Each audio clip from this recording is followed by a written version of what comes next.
जैसे कोई पशु अपने ही जाति के पशुओं को नहीं मारता सिवाय मनुष्य को छोड़कर। कोई सिंह किसी दूसरे सिंह की हत्या नहीं करता। कोई कुत्ता किसी दूसरे कुत्ते की हत्या नहीं करता। कुत्ते भी इतने गए बीते नहीं होते। आदमी अकेला है जो दूसरे आदमियों को मारता है। इसको तुम पाशविक कहते हो? कौन पशु ऐसा करता है?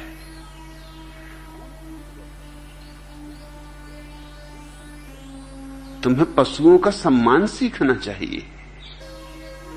पशु तो ऐसा नहीं करते। यह होता ही नहीं पशुओं की दुनिया में। यह तो बड़ी गैर पाशविक बात है। अगर पशुता ही बुराई का कारण हो तो मनुष्य बड़े गजब का काम करता है जब वो आदमियों को मारता है, क्योंकि यह गैर पाशविक काम है। जी खोल के करो, क्योंकि इससे तुम पशुओं से पार जा रहे हो। नीचे गिर रहे हो भला, मगर कम से कम पशु तो नहीं हो।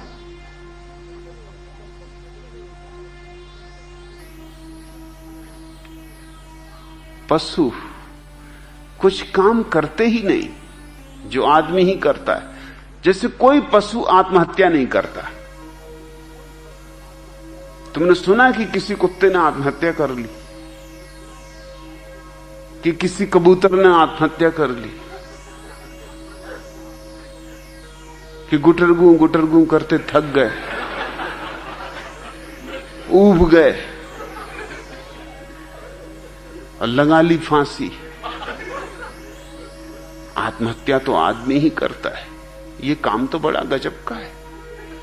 ये तो तुम्हें एकदम पशुओं के पार ले जाता है। कोई पशु बलात्कार नहीं करता।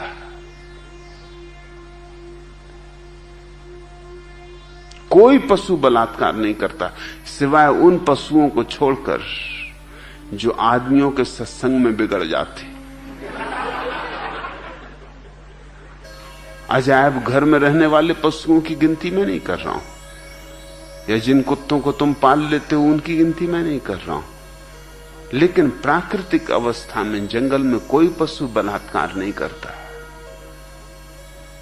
तुमने देखा होगा पशुओं को, पुरुष स्त्री के पास जाता है, जब तक स्त्री की यौन ग्रंथि एक विशेष गंध नहीं देती उसे, तब तक वो उससे संभोग नहीं करता। वो जो गंध है वो स्त्री की स्वीकृति है। इसलिए पशु पुरुष स्त्री की योनि को सूंघते। जब तक स्त्री सूचना न दे, स्वीकार न दे, गंध से सूचना देती, एक खास गंध खबर दे देती पुरुष को कि वो राजी है।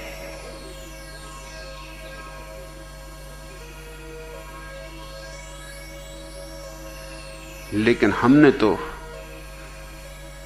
बहुत तरह की गंधें ईजाद कर ली। हमने इतनी गंधें ईजाद कर ली हैं कि आज तय करना मुश्किल है कि कौन सी गंध किस व्यक्ति की सहज गंध है। पुरुषों की स्त्रियां भी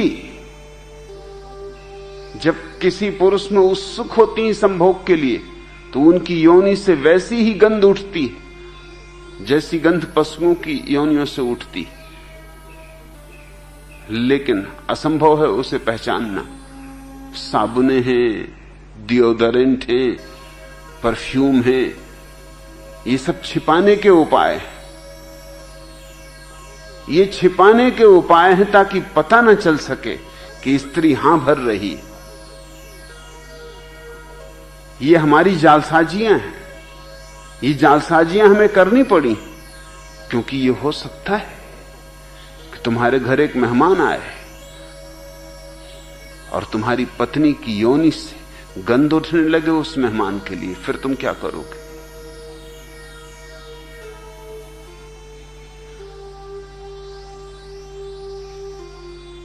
नियमों का, कानूनों का कोई बंधन प्रकृति पर नहीं। हो सकता है वो आतुर हो जाए, कामातुर हो जाए उस मेहमान के प्रति, तो तत्क्षण उसका शरीर गंध देगा, लेकिन वो गंध तुम्हारी सारी सामाजिक व्यवस्था को तोड़ देगा। तो उस गंध को छिपाना जरूरी है। तो हम गंधों की परतें लेपे हुए हैं अपने ऊपर, फिर उनके ऊपर वस्त्रों को लपेटे हुए ताकि पता ना चल सके। तो ऊपर ऊपर शिष्टाचार चलता रहेगा। अब जैसे अगर कोई पुरुष किसी स्त्री में उत्सुक हो जाए तो उसकी जन्नेन्द्री तत्क्षण खबर दे देगी कि वो उत्सुक हो गया है। इसलिए वस्त्रों में ढांक के रखना जरूरी है, ताकि ऊपर ऊपर वो शिष्टाचार बताता रहे और भीतर भीतर जलता रहे काम अग्नि में। हमने मनुष्य को अप्राकृतिक कर दिया है, पाश्विक नहीं, अप्राकृतिक। कोई पशु अजायब घरों को छोड़ के होमोसेक्सुअल नहीं होते, समलैंगिक नहीं होते। हां, अजायब घरों में हो जाते। अजायब घर की अजीब स्थिति, इसलिए तो उसको अजायब घर कहते। अब बंदरों को बंदरों के साथ रख दिया, उनको बंदरियां मिलती नहीं।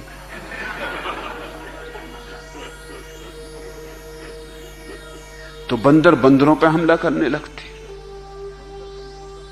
मजबूरी है, कोई उपाय नहीं।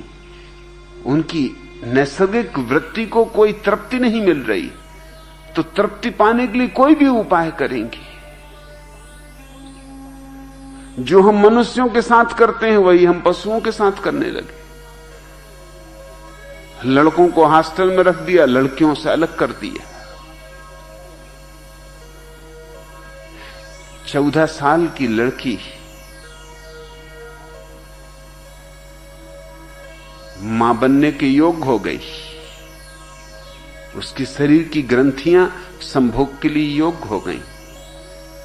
14 साल का युवक संभोग के योग्य हो गया। अब इन दोनों को हमने अजायब घरों में बंद कर दिया। लड़का रहेगा लड़कों के हॉस्टल में, लड़की रहेगी लड़कियों के हॉस्टल में, और बड़े सख्त पहरे हमने बिठा दिए कि लड़कियों के हॉस्टल में कोई लड़का प्रवेश नहीं कर सकता। करे भी प्रवेश तो रविवार के दिन में 10 से 12 बजे तक, और वो भी अध्यापिकाएं मौजूद रहेंगी। उनकी मौजूदगी में कुछ बातचीत करनी हो तो कर लो, और सबूत देना पड़ेगा कि भाई हूं, पिता हूं, रिश्तेदार हूं। अब इसके दुष्परिणाम होंगे। इसके दुष्परिणाम ये होंगे कि लड़के लड़कों के साथ ही लैंगिक व्यवहार शुरू कर देंगे। कौन जिम्मेवार है इसके लिए? तुम जिम्मेवार हो। लड़कों का क्या कसूर? लड़की क्या करे? काम वासना सजग हुई है। वैज्ञानिक कहते हैं कि 18 साल की उम्र में काम वासना अपने शिखर पर होती है, और 18 साल की उम्र में लड़का हॉस्टल में होता है, जहां स्त्रियों से मिलने का कोई उपाय नहीं। शादी होगी उसकी 25 साल में, 27 साल में, 28 साल में, तब तक काम वासना उतार पे आने लगी। 18 साल में अपने शिखर पर थी, तब तो वो जला भुना, तब तो उसने न मालूम क्या क्या किया। हस्तमैथुन करेगा। कोई पशु हस्तमैथुन नहीं करता, कोई जरूरत नहीं। ये कोई पाश्विक काम नहीं है। ये बड़ा महान मानवीय कार्य है हस्तमैथुन। ये कोई पशु नहीं करता। अगर तुम्हें पशुओं से ही तौल करनी है तो इस तरह के कामों का खूब प्रचार करो, महात्माओं को कहो फैलाओ हस्तमैथुन लोगों में, क्योंकि ये काम तो सिर्फ आदमी ही करता है। धन्य है मनुष्य। बड़े आविष्कारक हैं, लेकिन तुम मजबूर कर रहे हो। 18 साल में जब काम वासना प्रगाढ़तम है, जबकि युवक एक रात में कम से कम 4 से 7 बार तक संभोग करने में योग्य है, तब तुम उसे जला रहे हो। अब ये युवक अगर किसी स्त्री को रास्ते पर धक्का दे दे, किसी की साड़ी ही खींच दे, कंकड़ ही मार दे, तो इसको तुम पाशविक व्यवहार कहोगे? मैं कहता हूं ये तुम्हारा समाज मूड है जिसका ये परिणाम है। और फिर जब ये जलती हुई आग, और वासना आग है, और इस आग को रूपांतरित करने के लिए तुमने युवकों को क्या दिया है? तुमने कोई कला दी उन्हें? तुमने कोई ध्यान दिया उन्हें? तुमने कुछ योग दिया उन्हें कि वो इस अपनी कामाग्नि को परिवर्तित कर लें, रूपांतरित कर लें? वो तो कुछ नहीं दिया। हां, तख्तियां लटका दी हैं कि ब्रह्मचर्य ही श्रेष्ठ जीवन। तख्तियों से कुछ होता है? महात्मा गण आते हैं, वो कहते हैं ब्रह्मचर्य ही श्रेष्ठ जीवन। समझा रहे हैं महात्मा गण की ब्रह्मचर्य ही श्रेष्ठ जीवन। और महात्मा गणों के जीवन में भी कोई ब्रह्मचर्य नहीं। सबको उनका जीवन भी पता है। तुम्हारे ऋषि मुनियों के जीवन में कोई ब्रह्मचर्य नहीं था। छोड़ो ऋषि मुनियों के, तुम्हारे देवी देवताओं के जीवन में कोई ब्रह्मचर्य नहीं। और इन्हीं देवी देवताओं की पूजा चलती है। इनको तुम पाशविक नहीं कहते, यस, और आदमी को पाशविक कहते हो। तुम्हारे पुराण उठा के देखो, तुम्हारे धर्मशास्त्र जला डालने योग्य है, जिनकी तुम पूजा करते हो। अगर तुम्हें जड़ बदलनी है तो वहां जाना होगा। तुम्हारे सब देवी देवता भ्रष्ट। स्वर्ग में तुम्हारे देवता करते क्या हैं? नचा रहे हैं अप्सराओं को। उर्वशी नाच रही, मेनका नाच रही।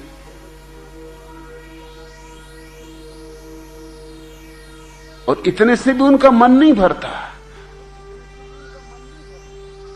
तो ऋषि मुनियों की पत्नियों को सताने आ जाते।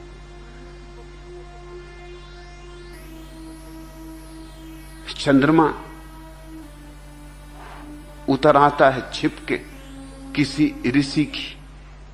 बेचारे ऋषि गए हैं नहाने ब्रह्म मुहूर्त में।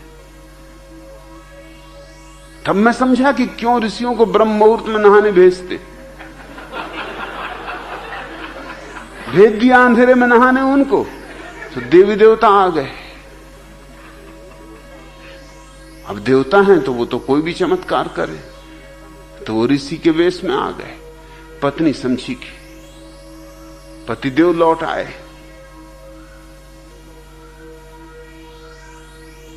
वो तो बाद में पता चला जब पतिदेव लौटे नहा धो के,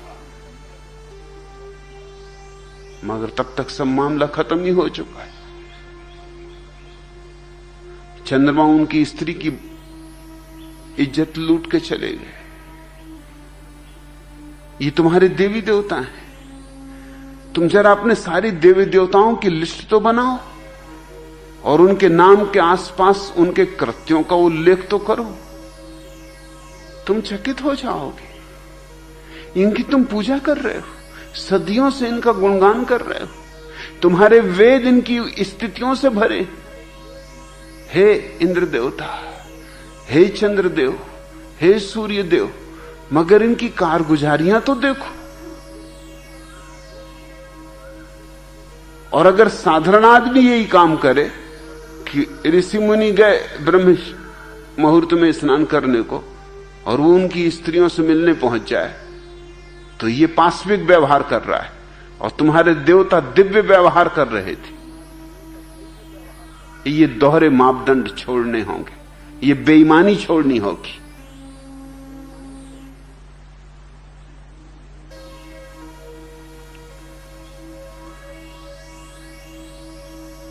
पशुओं में न तो हस्त मैथुन है न बलात्कार है। हां, लेकिन दोनों बातें घटती हैं पशुओं में भी अजायब घर में। अजायब घर के जो लोग निरीक्षक हैं वो लोग चकित हुए कि क्या बात है, जंगल में ये बातें नहीं होती, अजायब घर में क्यों होती। बात सीधी साफ है, इसके लिए कोई बहुत बड़े शोधकारी करने की जरूरत नहीं है। छोटी मोटी बुद्धि का आदमी भी समझ ले कि बात सीधी साफ है। तुमने यहां वही काम कर दिया जो तुमने आदमियों के साथ किया। तुमने बांट दिए, यहां बंदरों को एक कटघरे में कर दिया, बंदरियों को दूसरे कटघरों में कर दिया, उपद्रव शुरू हो जाएगा, अड़चनें शुरू हो जाएंगी।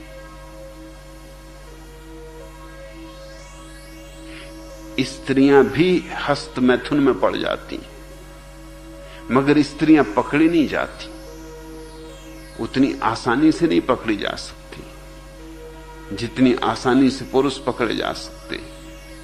क्योंकि स्त्रियों की जो यौन यंत्र की व्यवस्था है वो आंतरिक है, पुरुषों की यौन यंत्र की व्यवस्था बाह्य है, वो जल्दी पकड़े जा सकते हैं।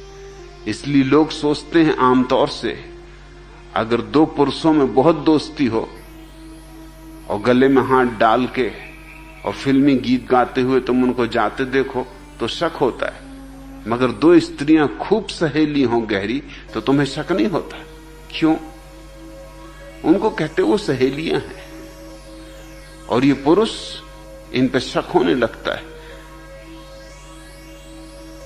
लेकिन जो इन पुरुषों में हो रहा है वही स्त्रियों में हो रहा है, कुछ फर्क नहीं। ये दमित वासना मार्ग खोज रही, ये वासना इतने मार्ग खोज सकती है कि आदमियों की तो बात छोड़ दो, ये वासना पशुओं तक अपने को पहुंचा सकती। चरवाहे अक्सर पकड़े गए हैं पशुओं के साथ संभोग करते, मगर सिर्फ चरवाहे करेंगे क्या? अब कोई चरवाहा जिंदगी भर भेड़ों को ही चराता रहे, उसके जीवन में भी वासना जगती, और भेड़ों के अतिरिक्त और कोई उपलब्ध नहीं। मैंने सुना है कि एक चरवाहे ने, निग्रो था चरवाहा, अपने अंग्रेज मालिक से कहा, मालिक मेरे घर बेटा हुआ है, मगर बड़ी हैरानी की बात है, मैं भी काला, मेरी पत्नी भी काली, और बेटा बिल्कुल गोरा हुआ है। मुझे बड़ा शक होता है। उसी शक अपने मालिक पे था, क्योंकि मैं तो दिन भर चला जाता हूं जंगल तुम्हारी भेड़ें चराने, पत्नी घर छूट जाती, मैं जवाब चाहता हूं इसका, ये कैसे हो सका? मालिक ने कहा, अरे तू नाहक गर्म हुआ जा रहा है, ये तो कई दफा हो जाता, तूने देखा होगा काली भेड़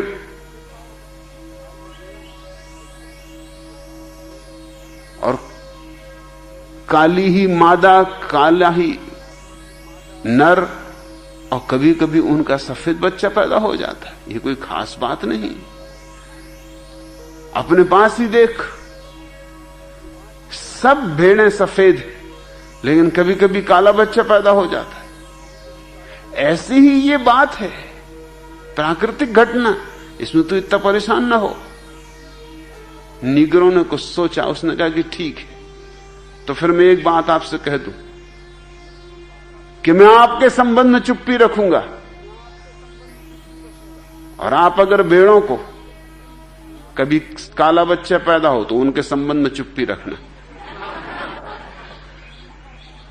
न मैं आपके संबंध में कुछ कहूंगा, ना आप मेरे संबंध में कुछ कहना।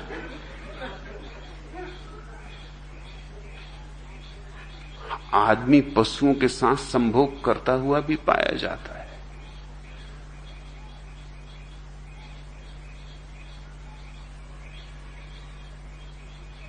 पशु तो ऐसा नहीं करते, इसलिए पाश्विक शब्द में जो निंदा भरी है उसे छोड़ दो। ये पशुओं के साथ अन्याय है। ये तो मनुष्यों की खूबियां हैं, इनमें बेचारे गरीब पशुओं को मत गिनो। और ये मनुष्यों की खूबियां कैसे पैदा हुई, इसके लिए जिम्मेवार कौन है? तुम लोगों को पकड़ लेते हो। मैं विश्वविद्यालय में अध्यापक था। एक दिन बैठा था प्रिंसिपल के कमरे में, एक लड़की को लाया गया, रो रही थी। उसने प्रिंसिपल को कहा कि एक लड़का मुझे बहुत परेशान करता है, जहां भी जाती हूं धक्का मुक्की करता है,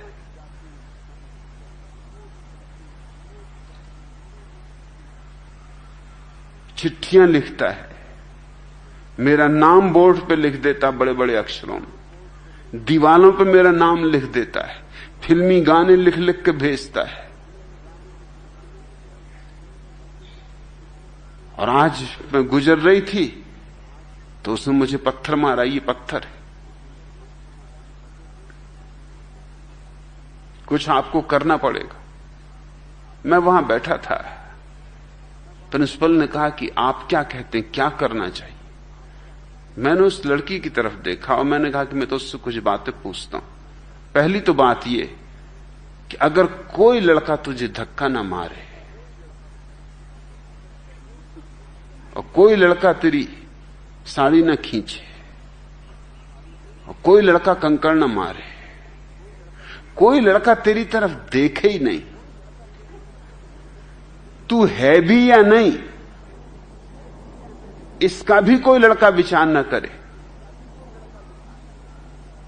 उस अवस्था को तू चुनेगी या ये अवस्था जो चल रही इसको तू चुनेगी? उसने मेरी तरफ गौर से देखा, उसके आंसू सूख गए। उसने कहा मैंने इस तरह कभी सोचा नहीं। एमए की विद्यार्थिनी थी, समझदार लड़की थी। उसने कहा मैंने इस तरह कभी सोचा नहीं। मैंने कहा तो फिर तो सोच के आ, क्योंकि मुझे उन लड़कियों का भी पता है जिनको कोई धक्के नहीं मारता। उनके प्राणों में एक ही आकांक्षा है कि कोई धक्का मारे। मैं उन लड़कियों को भी जानता हूं जिनको कोई कंकड़ नहीं मारता, कोई कंकड़ मारते ही नहीं, भूल से भी नहीं मारता।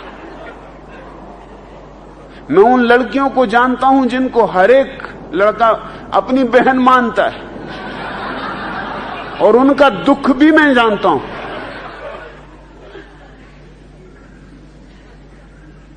मुझसे एक लड़की ने कहा है कि मैं क्या करूं क्या ना करूं, जो देखो वही मुझसे कहता बहन जी मेरे भाग्य में यही लिखा है।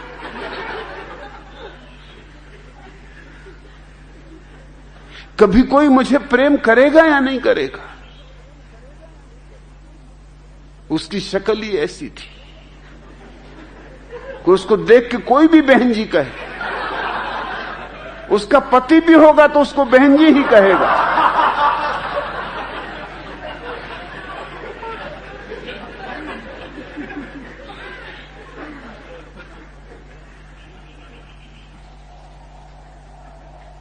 और मैंने पूछा कि लड़के कंकड़ मार रहे हैं, फिल्मी कविताएं लिखते हैं, दीवार पे तेरा नाम लिखते हैं, इससे तू सच बोल, ईमान से बोल,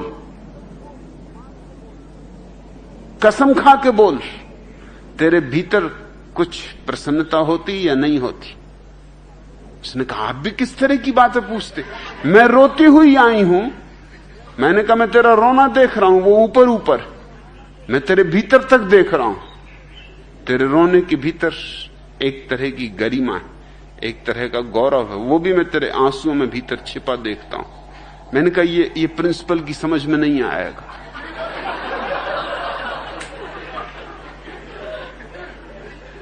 इनकी बुद्धि मारी गई।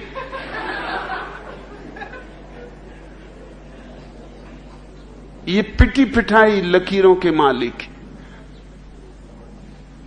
ये लकीर के फकीर, इनकी बुद्धि में नहीं घुसेगी बात। लेकिन मैं तुझसे पूछता हूं, तेरी बुद्धि अभी भी इतनी नहीं सड़ गई? तू मुझे साफ साफ कह। उसने कहा, आप कहते हैं तो मुझे स्वीकार करना पड़ता है कि भीतर तो मुझे अच्छा लगता है। तो फिर मैंने कहा, शिकायत किस लिए? असल बात यह है, ये शिकायत करनी भी अच्छी लगती। इस शिकायत से तो पता चलता औरों को भी कि देखो वो लोग पत्थर मार रहे हैं, कि लोग धक्के मार रहे हैं, कि लोग फिल्मी गीत लिख रहे हैं। मैंने सुना है एक कैथोलिक पादरी के पास एक स्त्री हर रविवार को आती थी। कैथोलिक धर्म में तो कन्फेशन होता है, तो कोई पाप किए हो तो हर रविवार को जाके पुरोहित के सामने उनको स्वीकार कर लेने से क्षमा हो जाती। वो कैथोलिक पादरी घबरा गया था इस औरत से। न तो देखने दिखाने में ठीक थी, सुंदर स्त्रियां हो तो कैथोलिक पादरी को भी उनका पाप सुनने में आनंद आता है, रस ले लेके सुनता है, विस्तार में पूछता है कि फिर क्या हुआ, फिर और क्या हुआ, फिर और आगे बताओ।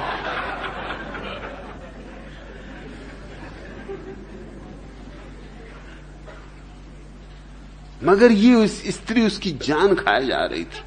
देखने में भी बदशक्ल थी, भयानक थी, और हर रविवार बेचूक मौजूद हो जाती थी। एकदम मन खट्टा हो जाता था। रविवार की पुरोहित बेचारा प्रतीक्षा करता था। कैथोलिक पुरोहित रविवार की प्रतीक्षा करता। रविवार ही उसका सुख का दिन, क्योंकि रविवार को ही लोग अपने पाप बताने आते। उनमें ज्यादातर स्त्रियां ही होती।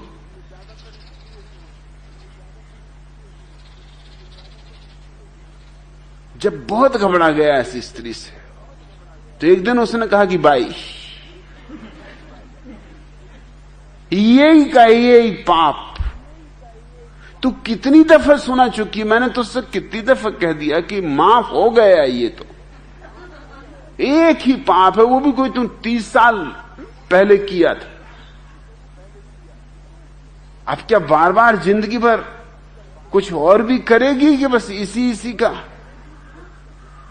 मैं भी थक गया। एक ही पाप 30 साल पहले कि किसी पुरुष से उसने प्रेम किया था, वो वही सुनाती। तो तू क्यों सुनाती? ये तो कब का माफ हो चुका, अब इसको बार बार सुनाने की जरूरत नहीं। उस स्त्री ने कहा, लेकिन इसे सुनाने में मुझे इतना मजा आता, ऐसा दिल बाग बाग हो जाता। फिर उसके बाद तो कुछ बात घटी ही नहीं, फिर उसके बाद तो कुछ बात बनी ही नहीं। बस जो कुछ है वहीं अटका है, और रविवार की राह देखती हूं, और तो कोई सुनने को राजी भी नहीं। तुमको तो सुनना ही पड़ेगा, और मैं तो जब तक जिंदा हूं तब तक कन्फेशन करूंगी कि मैंने ये पाप किया था कि एक रात एक पुरुष के साथ सोई थी।